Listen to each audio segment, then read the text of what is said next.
I was sick and tired of being sick and tired with the self-harming, the overdoses, the crime, the shame and the guilt, just wanting to hurt myself all the time.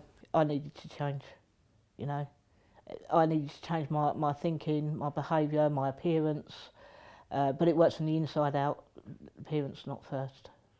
Being women only, I found for me the trust levels there more, and I could talk about all things that happened, like right from my childhood before I picked up a drug or a drink. If I was going to do this, I had to do it right for me.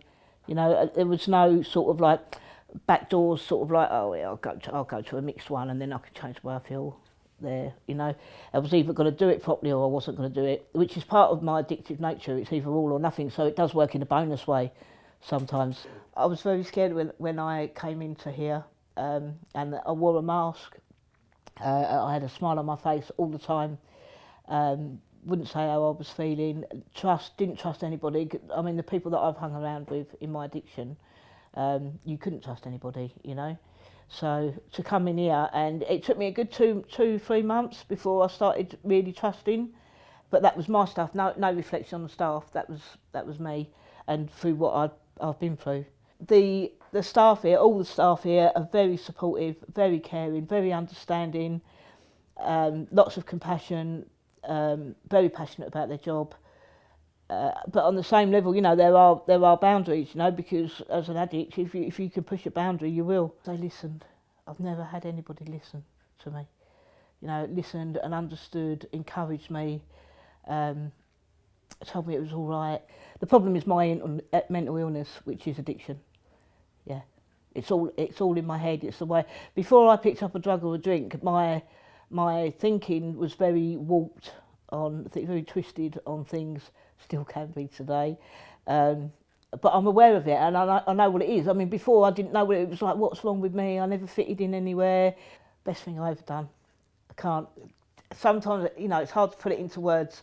The trust level. I'm so grateful for this. Because my addiction is life or death, you know.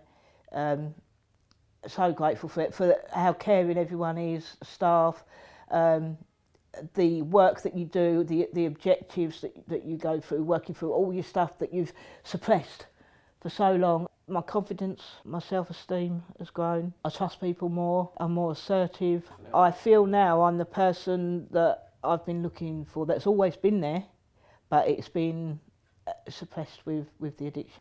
So I'm just going with it, one day at a time.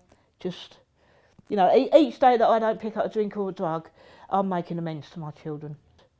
Amazing, absolutely amazing. This is beyond my wildest dreams. Yeah, I mean, I'm not saying I do have difficult days, you know, and then I get myself to a meeting, or I ring up the staff here, or I come down here, you know. I'm doing voluntary work in substance misuse in the drop-in. I've done voluntary work with the British Heart Foundation, also worked at another drop-in while I was in the supported housing, just referring people onto other organisations, just a listening ear, because that's what works for me, you know what I mean? I only keep what I've gained by giving it away.